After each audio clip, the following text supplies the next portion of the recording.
My name is Michael. You're watching Eclectica. Dean, please introduce yourself and the wonderful guest we have today. All right. Thank you, Michael. Michael, the man, the showrunner. We would not have a show without you, my friend. Thank you so much. We have today our first time, Mike. Repeat. Yes. Two big ones. We have from the United Kingdom. They gave us a great Fab Four: Tom Baker, Matt Smith, David Tennant, and Benny Hill. We got Glenn Fleming. Yeah. Thanks again, Glenn, for coming back. Of course, you remember Glenn, author, editor, publisher, and he runs the Jack Kirby pages. Yeah. And from the great state of Connecticut. Hey, I live here. I'm not from here. That's a big insult. I'm a Jersey boy. I'm a Jersey boy. It is Studio Wonder in Connecticut, that former colony of the UK. True. And I heard once King Arthur served there. We got the award-winning author, sensei of the Silver Age, Mr. Arlen Schumer. Thanks again, Arlen, for coming back. My pleasure, Dean. Good Thanks to for have you having me. both on. Yeah. All right. Now, we planned this in advance. We were supposed to talk about what the Supreme Court was going to decide today, whether to hear the case or not against Jack Kirby and Marvel. And like Glenn, you said on Friday, they preempted us. They settled. Yes, okay. Yeah. What does this all mean? What are your feelings about it? That's what we're going to talk about. Okay. Where do we start? Jeez. Okay. Now the settlement, did it? They didn't announce anything, right? Arlen? That's right. Sorry, go ahead. Go ahead. I think it's a good thing, and I'm sure nobody's sure what they actually got, the Kirbys, but it must have been something for the fights. What do you think, Arlen? Good deal, bad deal? Well, again, since we don't know the details of the settlement, we can only assume that at the 11th hour, like I said, it was like a poker game. I think both sides didn't want to call each other's bluff. And I'm assuming the Kirbys went for the money, which we can only assume was a lot, probably along with, more on screen and in comic book credit for Kirby, which is all great for the Kirbys. But I think we comic book historians interested in the ramifications of what this case was largely about, larger than the Kirby case specifically, the nature of freelancers when they work for a company, do they own the creations they create? So this case, we were hoping, was going to affect so many other cases like Ditko and Spider-Man, Bill Finger and Batman, the Siegel and Schusters with Superman, Kirby and Joe Simon with Captain America. Regardless of previous settlements, this case was supposed to, had it been heard by the Supreme Court, it was supposed to affect all of these things. So by the Kirbys settling for what we can only assume is probably a large financial settlement, as well as more credit for Kirby, we'll never really know. I think the kid themselves, I think that's fair enough. I don't think they can get into the arena with all the other people's problems. I think they're right by that. They can't fight everybody's fight. That's up to other people to pick it up. People like Steve Ditko just don't want to know anything about anything, do they? They don't care about the credit, the money, or anything. So why should the Kirbys fight for him?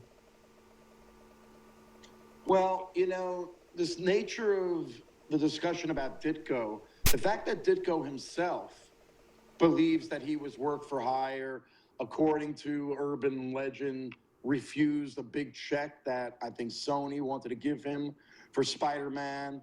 That really, I think, is moot compared to whether or not he, in a sense, should own or co-own Spider-Man. The fact that he himself doesn't want to doesn't mean it's right or wrong. The fact that he should still own it, because this case was about these issues, not necessarily whether Ditko wanted to fight for it or not. I think it's more important that we fight for Ditko than whether Ditko himself, wants the money or the glory or the credit or not. I think it's still the issue at hand. Does Steve Ditko, on paper, co-own Spider-Man by nature of co-creating him? I say yes. But if he doesn't want to do that, if he's not interested, then that's the end of it, surely. Well, I don't think it's the end of it because it's the principle that matters. And I think Ditko, given that he's a man of his own principles, again, whether or not Ditko himself wants it doesn't mean that the issue of whether he co-owns Spider-Man and should benefit from those things is still important to adjudicate. But I don't agree, because if he's not interested, that's the end of it, surely. If he doesn't care, if he's missing out on artwork and credit, etc., and he doesn't care, who are we to care? Well, because again, the fact that he personally doesn't want it doesn't mean that he doesn't deserve it or doesn't, in a sense, own Spider-Man. It's like a lottery winner giving the money away to charity. The fact that he doesn't want the money doesn't mean he doesn't deserve the money or the money doesn't belong to him. Well, the fact that Ditko himself doesn't want to fight doesn't mean that he doesn't co-own Spider-Man, and that is something worth fighting for. Well, that was the problem with the settlement. The issues that were supposed to be addressed were pushed to the side. Of course. Nothing's addressed. Okay, fine. The Kirbys are probably getting a significant amount of money. They're probably going to get a lot of Jack's original artwork back. Maybe. I'm just saying that because you know what's happening in the pages about certain copies that we'll talk about in another show. But he's going to get the credit. But I mean, all these guys went to bat for the Kirbys. They signed all these amicus briefs, friends of the right documents, and that made the difference in this thing. At first, I'm sure the Supreme Court was like, "This is what this comic books we're dealing with Obamacare and all this other stuff. I got to deal with comic books." They didn't see probably what this was about. But then when you start getting briefs from the three big Hollywood guilds, two guys who were in charge of the copyright and register patents, other people. I think even Mark Evanier, who wrote Kirby's that book on Kirby, I think even he sent one. There was a lot of stuff writing on this. Intellectual property attorneys wrote in. I mean, and you have to pay these lawyers to write this stuff. It's not like a Christmas card to the Supreme Court. Right. This is big money was put down. A lot of stuff was riding on it. The Kirbys had to back up. They said, "Yay, we got it." And now, forget it. We'll settle. Now this pushes these issues to a guy. All right, maybe not Ditko. I see your point, Glenn. If he doesn't want, he said, "I'm not going to get involved." I get that. But then the other guy who does want to get involved, now he's got to pick this up. Well, the problem in his favor, we don't know what happened in the back room. We don't know what else is going on. And it's a really important part that Arlen is bringing up, that it opens up a bag of worms. Of course. And nobody wants those worms to be open. And this doesn't just have to do with comic books, like you say. I mean, the same type of law. Well, if you open the door for this is now a precedent for music. This is now a precedent for almost everything that is work for hire. Because by law, the moment I take a paper and pen and I decide I'm going to compose a song or create a character, technically it's mine because I created by law. Now, yes, we still have to file for copyright. There's all these extra things, but flat out, once you create it, it's yours. And that becomes a problem because if someone signs something and says, well, you're going to give me money and whatever I create during this time, you own it. And then now if I come back and say, well, no, I own it now because I created it, they can say, well, no, you gave those rights away.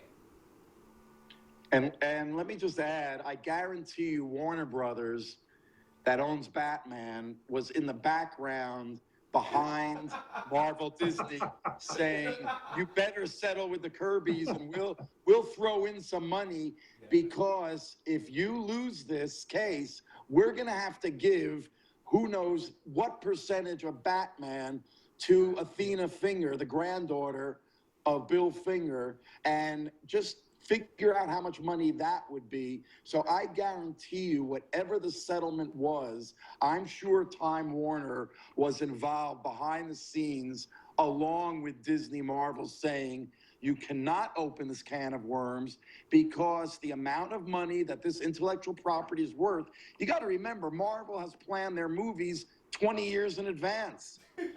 There's billions of dollars, literally billions, riding on this decision. So I guarantee you that they dangled a sum in front of the Kirby family that was astronomical to us. To the billions in present and future monies, I guarantee you it was a drop in the bucket. But I bet you the Kirbys were being told by the opposition lawyers that, hey, you're not going to win this. Look at the Supreme Court. They've come down on the side of corporations against the individual. So they probably said, take this money, and it probably was a hell of a lot. But still, in the long run, a drop in the bucket compared to what they would have been liable for had the Supreme Court come down on the side of the Kirby family. And not only that, court is expensive. So if well, you stay in court, even if, you know what, you're going to win. Because you could have went another way. You're going to win. Hands down, you're going to win. But the amount of time that they would push and push and basically, you know, prolong this whole thing, it's not worth it. You know? See, again, I think in the end, the movie studios, the companies could afford to give them a multi-million-dollar settlement. Let's just assume it is multi-millions. Right. The Kirby family could not afford to say no to a multi-million-dollar settlement on the risk that the Supreme Court would go against them. So I think in the end, Marvel and DC were scared by the fact that they might lose this, but they have deeper pockets that they could afford to settle, whereas I don't think the Kirby family was going to take the chance that they were going to lose this case.